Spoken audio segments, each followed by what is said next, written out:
And you all. And okay, so it's good to see everyone today.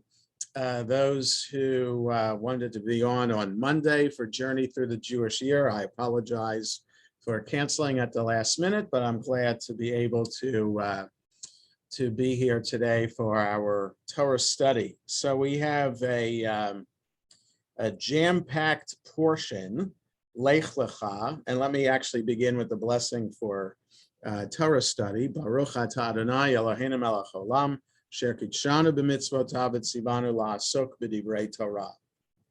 So the portion this week is Lech Lecha, and begins with chapter 12 of Genesis. In Eitz Chaim, it's on page 69, but we're going to, I want to look at chapter 15 today, which begins on page 82. But let me just provide the background for where we are in the portion where it leads us here. So I've been saying for the past couple of weeks that in Shul that the book of Genesis is all about origin stories, and especially the first 11 chapters are origin stories of things in the world and in the universe.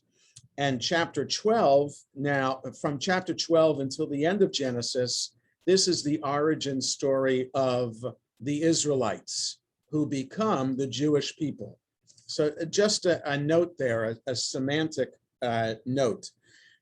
From the time of the Torah until the time of the rabbis, there is no such thing as a Jewish people.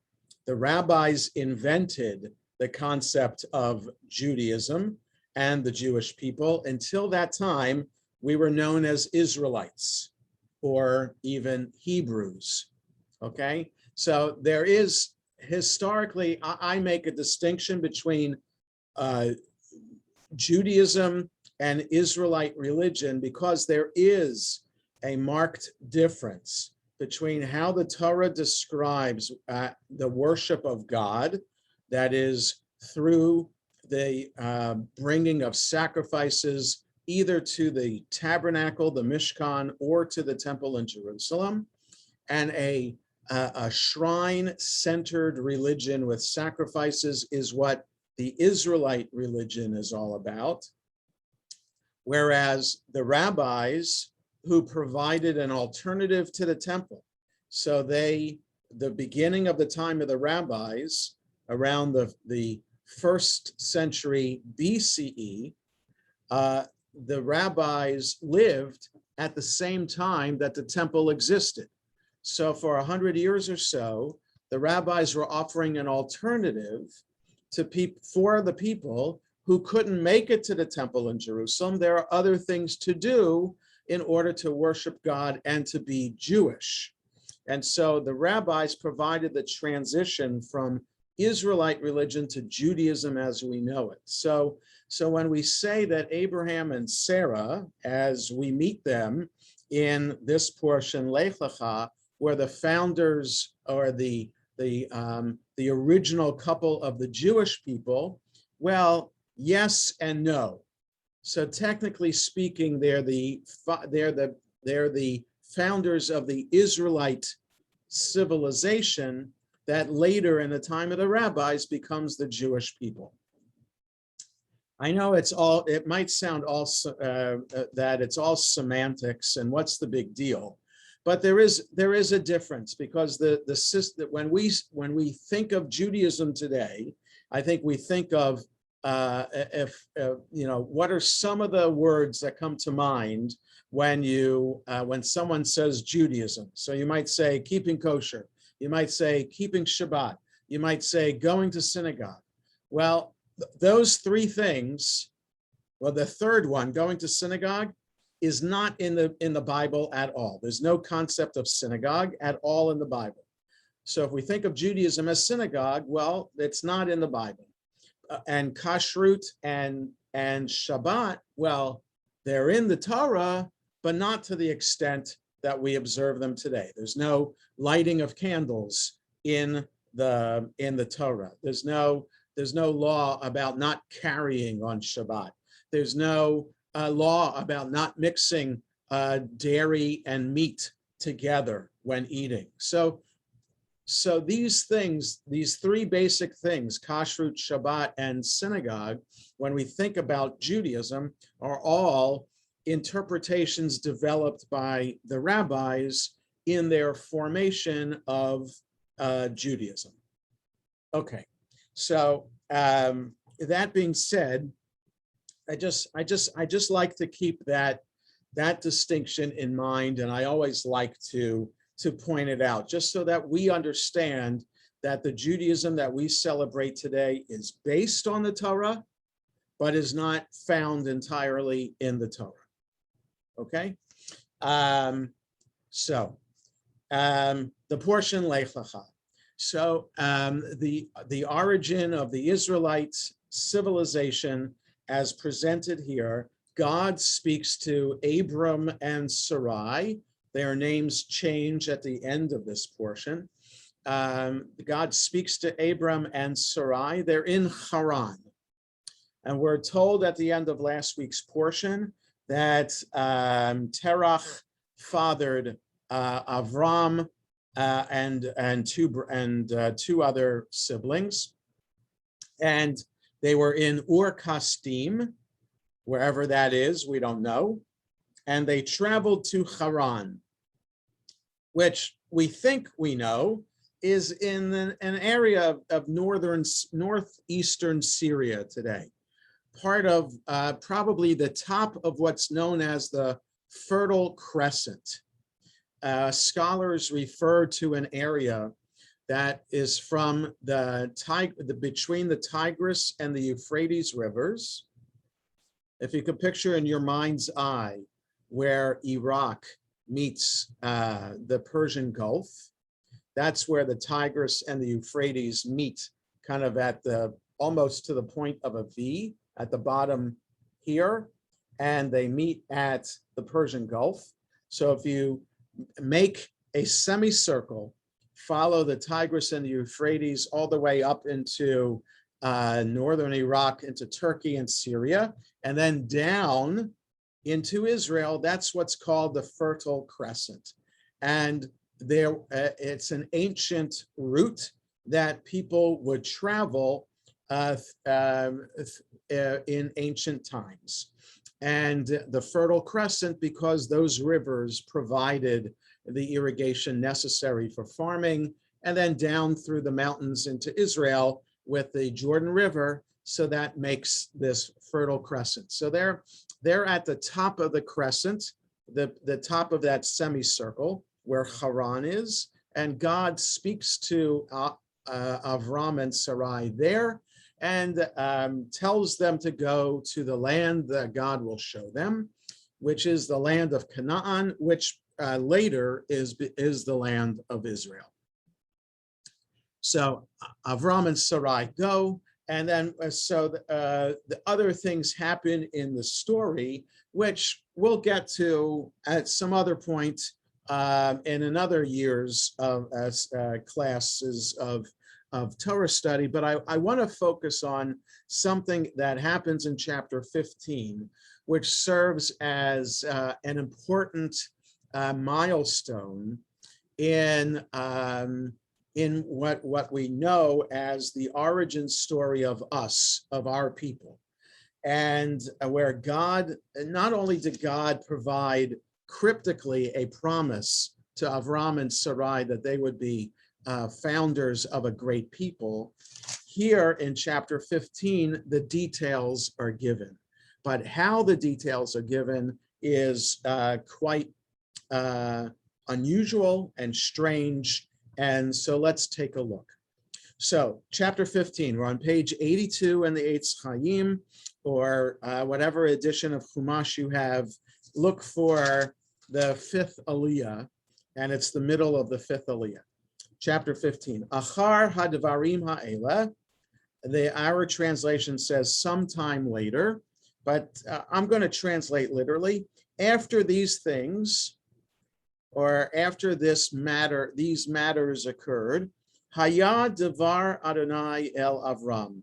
The word of God happened or was to Avram, b'machazeh. In modern Hebrew, a machazeh is a play. Like you go to a play at the Kennedy Center, the play is a machazeh. In Torah Hebrew, it's not a play. It's the root is chet zayin hey, which means to see. The very first word of the book of Isaiah is chazon. Chazon is a vision. Lachazot is to see or to envision. Okay, so lirot, resh, aleph, vav, taf. Lirot is to see. So when you're looking at something, you'd say lirot. Lachazot is more to envision or to imagine. Okay, so it's deeper than just the superficial looking or seeing. It's some kind of imagining that is happening. Okay, so it's simply put in our translation, it says a vision. So what this vision was like, it's unclear. Was it something that happened at night in a dream?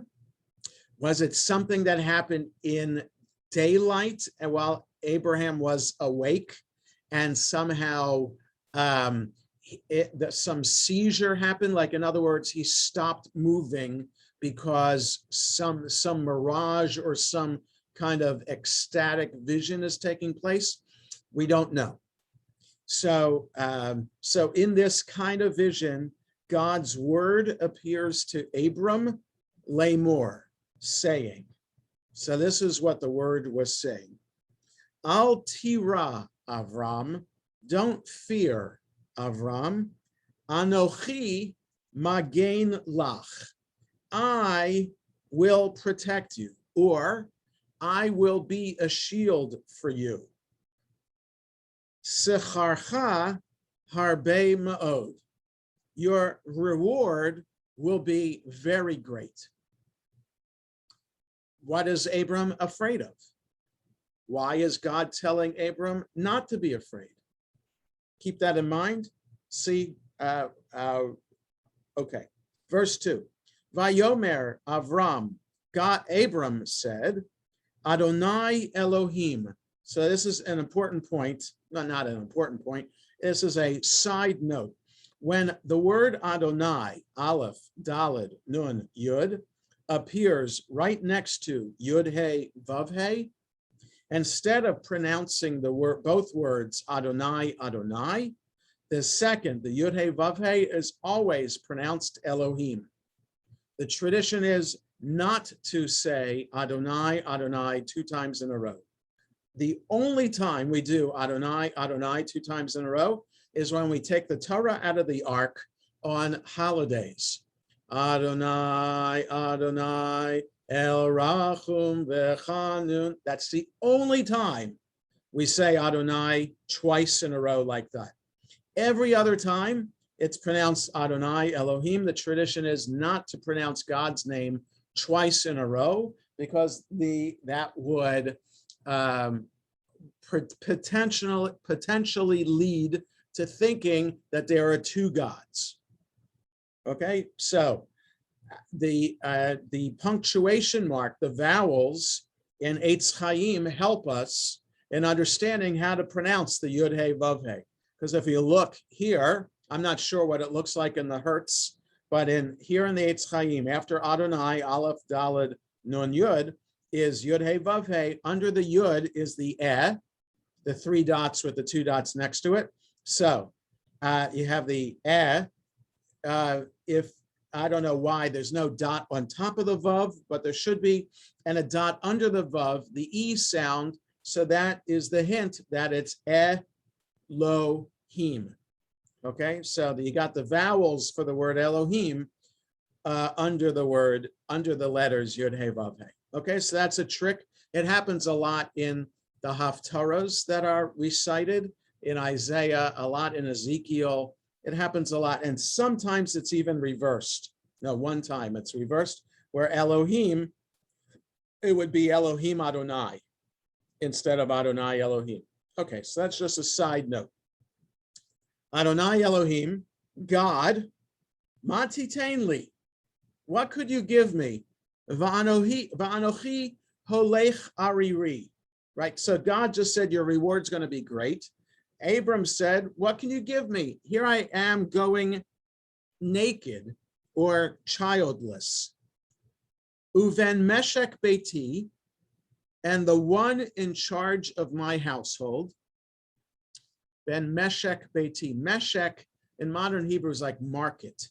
So it's like, in other words, like the stock market would be meshek, or something like that. But in Torah Hebrew, it's just your household goods. Uven meshek beiti, the one in charge of my household, who Damesek Eliezer.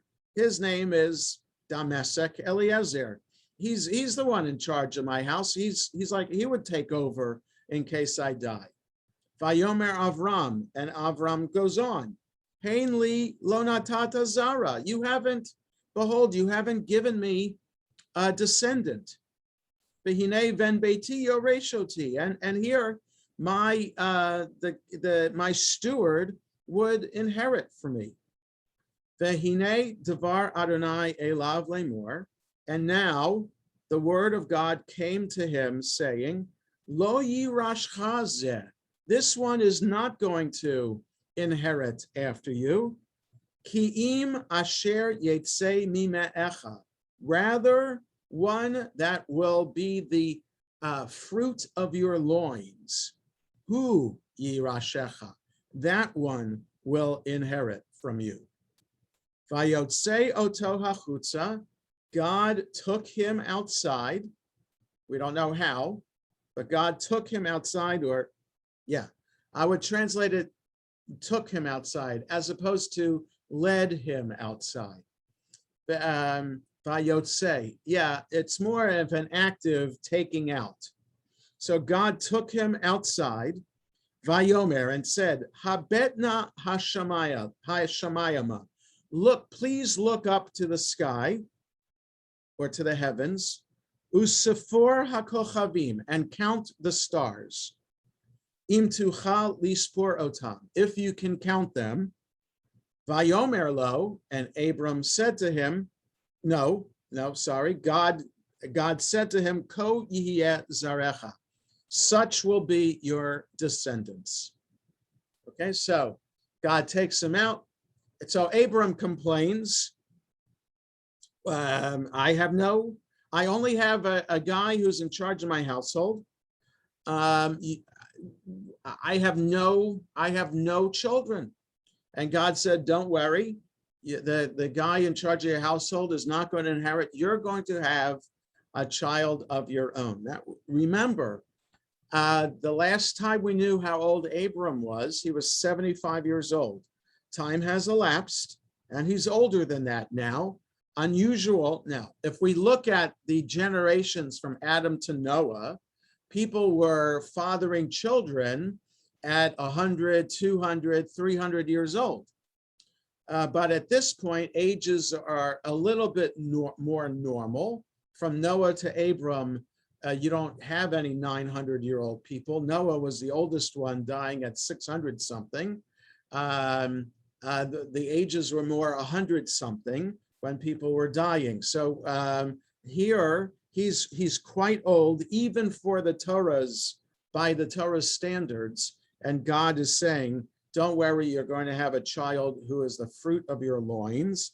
Just look outside at the sky, and if you can count the stars, that's how many descendants you will have. Now, if we put this in context of verse 1, when was this vision taking place? It's possible this was happening at night, and perhaps it was a vision in a dream. But so either he's asleep or not, it's at night, because that's the time that you can see the stars, unless God made a miracle happen, and in the middle of the day, it was showed Abraham how many the stars in the sky. So now here comes a verse that is difficult to translate. Ve'emin ba'Adonai. So you assume this is Abram. Abram believed in God, or trusted God, or was loyal to God. All of those are possible translations of he'emin. Usually emunah, which is another version of that, means faith or belief, but it also can mean loyalty, and it can mean trust. So it says something about the word to believe, because when you believe, you're taking a leap of faith and putting trust in God, right? Because there's no, when we all say that we believe in God, there's no proof. We think that there's plenty of proof out there in the universe that God exists, but we know that scientifically we can't prove it. Okay, so that faith then comes with trust and belief, and faith also comes with a sense of loyalty, that we are loyal to God and to how the rabbis understand we are supposed to show through the commandments that we believe in God. That those are acts of loyalty that we perform every day when we do Jewish things every day. So they're all connected. All these translations add to our understanding of what belief is. Belief is loyalty, faith, and trust all together. So we can translate this word in all those ways. So Abram believed in God. Vayachsheveha lo tzedakah. This is the tricky part. And it was thought to him to be tzedakah. What was thought to him, or he thought to him? Who's the he? Who's thinking to him as tzedakah? So just from translate, so the English translation says, and because he put his trust in the Lord, he, with a capital H, God, reckoned it to his merit, translating tzedakah as merit. It could be justice. It's unclear how to properly translate this. Okay, so this is part one. God appears to Abram in some kind of vision, whether it's night or day, whether it's a dream or while he's awake. Abram complains, which is very interesting, because we'll see in next week's portion that Abram also complains or argues with God about the impending destruction of Sodom and Gomorrah. Abram argues with God about, well, why are you going to destroy the cities? What if there are 50 righteous people there? And God says, okay, if you find 50, fine, I won't destroy. What about 45? What about 40, 30? So Abram here, he has chutzpah in saying something to God that I don't have children. You're talking about a reward. I don't have children. I want children. Like, in other words, like you don't picture one of the greatest believers in God in the entire Torah, Abram, to be arguing with God. He didn't argue with God when God said, leave Haran and go to the land of Israel. He went. And so that is what we imagine Abram or someone of that ilk to be called upon by God, not to argue with God. But Abram argues, and God says, okay, don't worry. You're going to have your own children, and just look at the sky. That's how many. Just as there are stars in the sky, that's how much. And then that belief, Abram believed in God, and that was considered a merit. That's tzedakah. So above the line on page 83, if you look at the commentary, he reckoned it to his merit. The subject of the verb is God. God reckoned it to his merit. It refers to Abram's act of faith, which made him worthy of God's reward about to be secured through a covenant. We're going to read that. The Hebrew word tzedakah, righteousness, can also have the sense of merit. Okay, that's what the above the line commentator suggests. Below the line, verse number 6, below the line, an enigmatic verse. According to Moshe of Kobrin, a Hasidic rabbi, Abraham felt that God had done him a favor, an act of tzedakah, by giving him the capacity to have faith even when circumstances seemed bleak. So it's Abraham who thinks it's tzedakah to be able to have faith when he didn't have children. That it just looked like he's getting old. The hope of having children is waning, but the fact that he was able to have faith, that's an act of tzedakah on Abraham's part. Yaakov of Rakov, another Hasidic rabbi, understands the verse to mean instead that God credited Abraham with an act of tzedakah, teaching people that there is a purpose to life, that life can be redeemed from futility. That is, people around Abraham might have said, look at this guy. He's following God around, and what does he get for it? No children. But Abraham keeps having faith, and maybe that's the lesson to other people. Keep having faith, because someday there'll be a reward for your faith.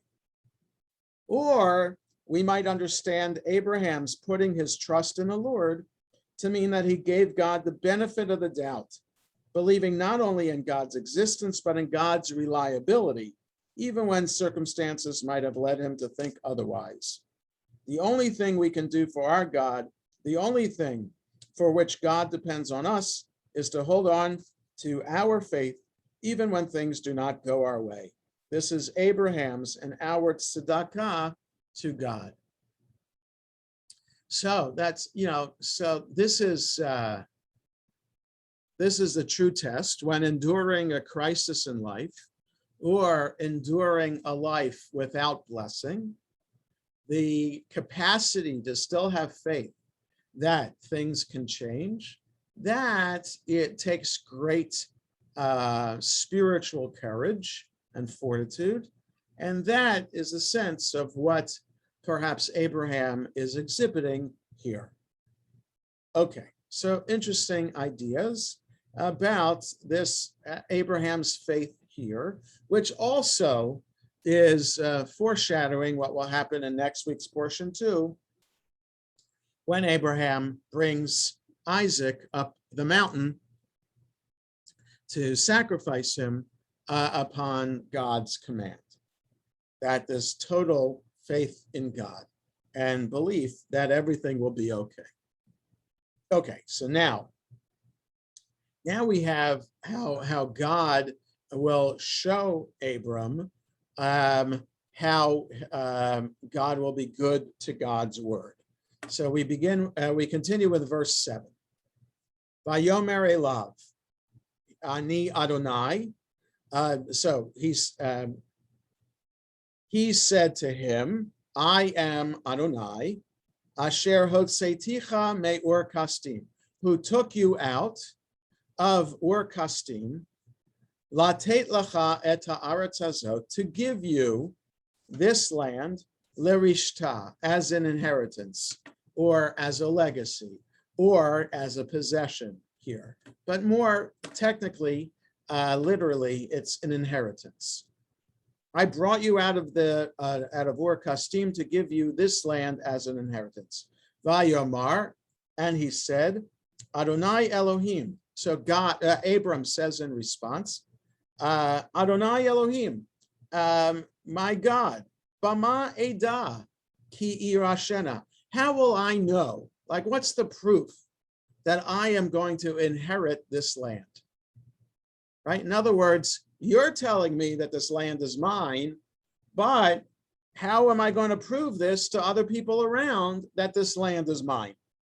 Usually there's some kind of, well, there's no such thing as a deed in the time of the Torah, but how do you prove to other people that this land is now yours when other people are already living there? 9. Vayomer elav, God said to him, Kechali egla meshuleshet, ve'ez meshuleshet, va'ayil meshulash, v'tor v'gozal. Okay, so now this is difficult to translate to. Meshulash in modern Hebrew is a triangle from the word shalosh. So a three-sided image is a triangle, a meshulash. So what is an eglah meshuleshet? So it says here a 3-year-old calf or heifer. All right, so a young cow is called a heifer.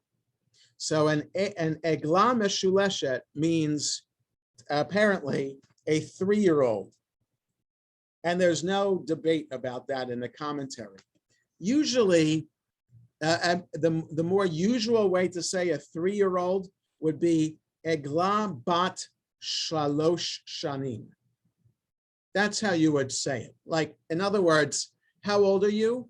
If you ask a 3-year-old how old he or she is, the answer would be ani meshuleshet. That's not the answer. Ani ben shalosh. Or just hold up 3 fingers if it's a shy child. But ani ben shalosh, so I'm 3. Or ani bat shlosha, I'm 3 years old. That's how you would say it in Hebrew, even back in the time of the Torah. So meshuleshet is just an unusual form of the Hebrew here.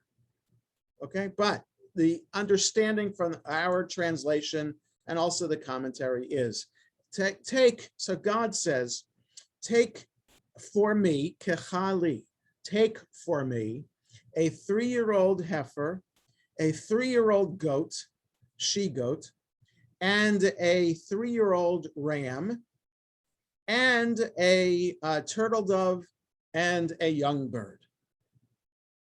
Vayikachlo, and he took for him et kol ela, all these things, vayevater otam batavech, and he cut them in 2, or cut them in half. Vayitain ish bitro likrat reyehu, and he placed them facing each other. V'yetat sipur lovatar, but he didn't cut the birds. So he took the cow, the goat, and the ram, and he cut them in half, placed them side by side, and put the birds down. Vayered ha'ayit al hapigarim. Birds of prey came down upon the carcasses. Vayeshev otam Avram, and Avram drove them away. So it's interesting. Just imagining this. A perfect picture is what happened this morning. So I have a physical next week, so I had to go for blood work today. So I'm going up Georgia Avenue, and there's a dead deer on the side of the road, right on the curb in front of the Sandy Spring Bank before you get into downtown Olney. And then there on the hill, there's a circle of buzzards. So they're not on the deer. They're away from the sidewalk. They're on the grass. So they're like 6 feet away, and they're in a circle. And I'm thinking, are they having a meeting as to decide how they're going to take this deer, or going to have how to eat this deer? Like the deer is on the shoulder. Cars don't have to avoid the deer. They're naturally avoiding the deer. So these vultures or buzzards are in a circle on the grass, like discussing, okay, who's going to go first to start attacking this. So perhaps that these buzzards are coming down to take this fresh meat, and Abram is driving them away. Verse 12. Vayehi hashemesh lavo. The sun was setting. Vatar dema nafla al Avram. And a sleep was falling on Abram, like he was getting drowsy, but extremely drowsy. Vihine ema chashecha gedola nofelet alav. And behold, a dark dread, a great dark dread was coming over him. Like he's experiencing something he hasn't experienced before, and it's a feeling of dread. Vayomer la'Avram, and God says to Avram, Yadoa teda, know well, ki ger yihiyeh zaracha, that your descendants will be strangers, be'eretz lo lahem, in a land that is not theirs, va'avadum, and they will be enslaved, ve'inu otam, and they will be persecuted or oppressed 400 years. V'gam et hagoy asher ya'avodu dan anochi, and also the nation that will enslave them, I will judge. Va'acharechein yetzu birachush gadol, and afterward they'll leave with great possessions. Va'ata tavo el avotecha b'shalom, you will go to your ancestors in peace. Tikaver b'seva tova, you will be buried at a ripe old age. V'dor revi'i, the fourth generation, Yashuvu Hena, will return here. Ki lo shalem avon ha'emori ad hena, for the iniquity of the Amorites is not yet complete. What does that mean? So the commentary here, the iniquity of the Amorites. The local people here called Amorites have violated the universal moral law, thereby dooming themselves by their own corruption. But the limit of God's tolerance of evil for generations has not yet been reached, and the Israelites must wait until the time is ripe. So just a second, and we'll talk about the details of this. 17, Vayehi hashemesh ba'a, now the sun is setting, va'alata haya, and it was very dark. V'hine tanur ashan v'lapid eish, and behold, a smoky furnace and a torch of fire, or a flaming torch, asher avar bein hagzarim ha'ela, passed through these pieces. Bayomahu, on that day, karat Adonai et Avram brit lemor, God established with Abram a covenant, saying, Lezaracha natati et haaretz hazot, to your descendants I have given this land, minahar Mitzrayim ad hanahar hagadol nahar prat, from the river of Egypt to the great river, the Euphrates. What's the river of Egypt? We imagine it's the Nile, but it could also be a wadi that is at what is today the end of the Gaza Strip, which is by the town El Arish. So if you could picture the top coast, the Mediterranean coast of Israel, from Ashkelon, it then curves a little bit, you get to Gaza. So not when you first get to Gaza, at the end of Gaza Strip is the Egyptian city of El Arish. There's a wadi there. Some think that maybe the river of Egypt is there. Okay, so it's like the beginning of the Sinai Peninsula. Okay, so somewhere around there, geographically speaking, where the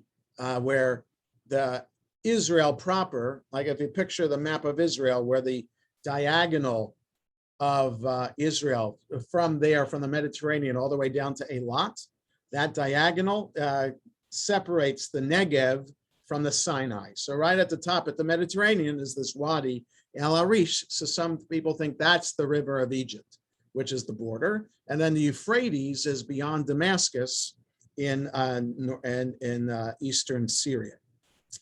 19, Eta Keni, Vieta Kenizi, Vieta Kadmoni. I'm giving you the Kenites, the Kenizzites, and the Kadmonites. Vieta Chiti, Vieta Prizi, Vieta Rephaim. The Hittites, the Perizzites, and the Rephaim. Vieta Emori, Vieta Knaani, Vieta Girgashi, Vieta Yevusi. And the Amorites, and Canaanites, and the Girgashites, and the Jebusites. Okay. So this unusual vision here, which raises questions. So this is called the Brit Bein HaBetarim, the covenant of the pieces, which is an important milestone in the history and understanding Jewish history, that this is the first time that God, not just God gave a covenant to Abram at the beginning of chapter 12 in going to the land of Israel, that land of Canaan that God promises to Abram and his descendants. Here, it becomes more specific, and in fact foreshadows the time in Egypt, Egyptian servitude, and with saying 400 years, that the Israelites will be in Egypt in Egyptian servitude for 400 years. We know that they were not in Egypt for 400 years, and those Bible scholars who want to make sure that the words of the Torah jive with the so-called historical reality of being in Egypt would count the 400 years from the birth of Isaac until the Exodus from Egypt.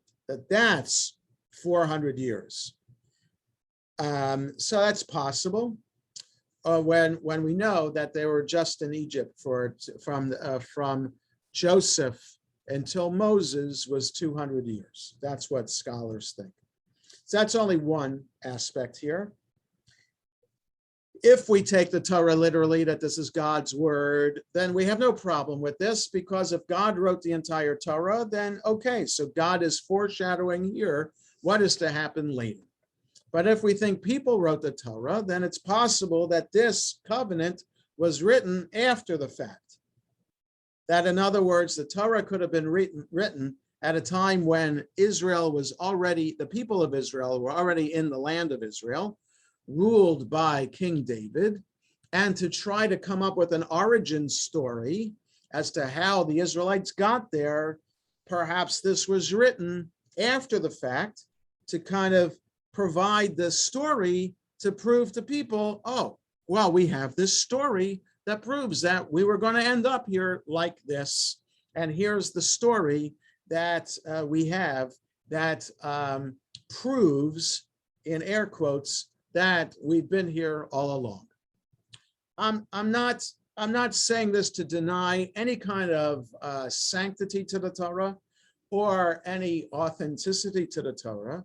I'm just saying that there are different ways of understanding this bizarre vision and other prophecies that we have in the Torah and the Bible that lend itself to try to help us understand the history that's taking place here, okay? And that when we read Torah, we're tempted at some times to read it as a historical narrative, but we can't fall into the historical narrative trap of the Torah, because the Torah is not meant to be history. It's meant to be a spiritual story from which we derive great religious, moral, and ethical teachings. So last week, we read about the story of the flood with great detail about how long the rain lasted, how many days it rained, how many days from when it stopped raining until the ark rested on Mount Ararat. And the question is, how do we know? If there are no people there, who's writing the story? Was Noah the historian? and he wrote it down? But we don't know that. It doesn't say in the Torah that Noah was keeping a diary, and that then the diary became the record that the Torah is using in telling the story. But if God wrote the Torah, okay, God's telling us what happened. But if people wrote the Torah, well, people wrote the Torah, how did they get the information, the exact information of when the rain started, what year it happened when it started, how long it was raining for, et cetera, et cetera. So it just raises, there are questions that are raised that we can't help raising when we read the details of the Torah, and trying to understand then and make sense of it so that the Torah itself maintains the sanctity that it has, right? So I'm not denying, I would be the first to say the Torah is a sacred book, and the Torah is the foundation for what it means to be Jewish today. So I'm not denying the sanctity of the book. I'm only raising questions about the historicity of the book, and that's a legitimate question to raise. And it does not affect the sanctity of the book at all. So those people who try to make the promise here work out with the history of the Israelite people, well, it's hard to do, and that's not the point. The point is adding to Abram's faith. Here, God is saying to Abram, you're going to be a father of the great people, but for the next 400 years, these people are going to be enslaved. So it's going to make it even harder to believe in God while they're enslaved. But then after those 400 years, wow, amazing things are going to happen. And which turns out to be the case in the book of Exodus, with the Exodus from Egypt, well, the 10 plagues, the Exodus from Egypt, and the remarkable, awesome events of Mount Sinai. Okay, so all of this. So I just want to, there's not much more that the commentary below the line adds. I just wanted to focus on this section because it is an integral piece of laying the groundwork for the story of our people. And that we tend to focus on chapter 12 when God first speaks to Abram and tells Abram and Sarai to leave Haran and go to the land of Canaan. What really is the essential piece is this section right here that we just looked at today. This is the essential covenant, this Brit Bein HaBetarim, the covenant between the pieces. Any questions or comments about this? Yes, Sylvia, unmute yourself. I mean, yes. There are so many comments, and over all these years, reading this chapter has made me think. Yeah. I think we all try to do that, but it made me uncomfortable. How do you talk about people 600 years, 900 years? And I think maybe the premise to start with this business of years, they counted differently. Maybe every 3 months it was a year. It's possible, so Sylvia, that change? Yeah, so let me just focus on this and then you can ask your other questions. But, for me, one way to understand these years is that understanding the Torah in the context of other writings that existed at the time of the Torah. So 3,000 years ago, there were people known as the Sumerians who had ancient myths of their story, their origin story, in which people in their story lived thousands of years. So in the context of people living thousands of years in their myths, we have hundreds of years in our story. So make it a little bit more realistic, but still far-fetched. The other thing is, well, there's another commentator who points out there that there's some significance to the numbers themselves. Each age that is given is some kind of multiple of 7 or 40. And therefore 7 and 40 are important numbers or sacred numbers in the Torah. So if you play with those numbers that way, okay, each of the ages is a sacred number itself. But beyond that, the point is not to focus on the ages. The point is to focus on who these people are in relationship to our ancestors. No, I understand. Yeah. And the other thing it brought me, it was still part of this wondering, did it give permission, God's word to Abraham? Yeah. And he said there are going to be many offspring. Yeah. How does Hagar come into this whole picture? Right. So he that's in next week's portion, and that's a fascinating question. How does the Sarah's maid Hagar come into this point? So it's interesting how we understand faith. So it wasn't Abraham's idea to take Hagar and have a child through her. It was Sarah's idea. So Abraham still has faith in God. God says, you're going to have a child from the fruit of your loins. Sarah is impatient with her infertility and forces Abraham to take Hagar. And God says to Abraham, okay, right? And, what a wife, what a wife. Right, so the question is how we deal with faith. Are we supposed to sit back and wait for the promise to happen? Or are we supposed to take matters into our own hand, right? So you don't see it, won't necessarily say Sarah was wrong. It's like the classic story of a floodwaters rising and a guy saying, no, I believe that the people come by here, get in the boat before, no, I believe everything's going to be okay. Goes on the roof of the house, helicopter comes. I believe everything's going to be okay. No, thanks. And then finally he gets swallowed up by the floodwaters and drowns and goes to see God. What happened? God, I have faith in you that you're going to save me. And God said, well, I sent you the boat and the helicopter. So the idea is, do we take matters into our own hand or do we wait? And so Abraham is the waiting kind of idea of faith that something good will happen at some point. And Sarah is to take the initiative idea. And God says we're going to be a father of a great people. Okay, let's make it happen. All right, times are fleeting. We're getting older, not younger. So let's make it happen. So that's how I think we can understand one aspect of that Sarah and Hagar and Ishmael in the story. And I have to add, I enjoyed your description of going to the doctors. I was just wondering when you were just talking about the birds. The buzzard's fine. Yes. Did they have their minion while we were having this discussion? That's right. I didn't count to see if there were 10 buzzards there. Yeah. All right. Any other thoughts or comments about this section?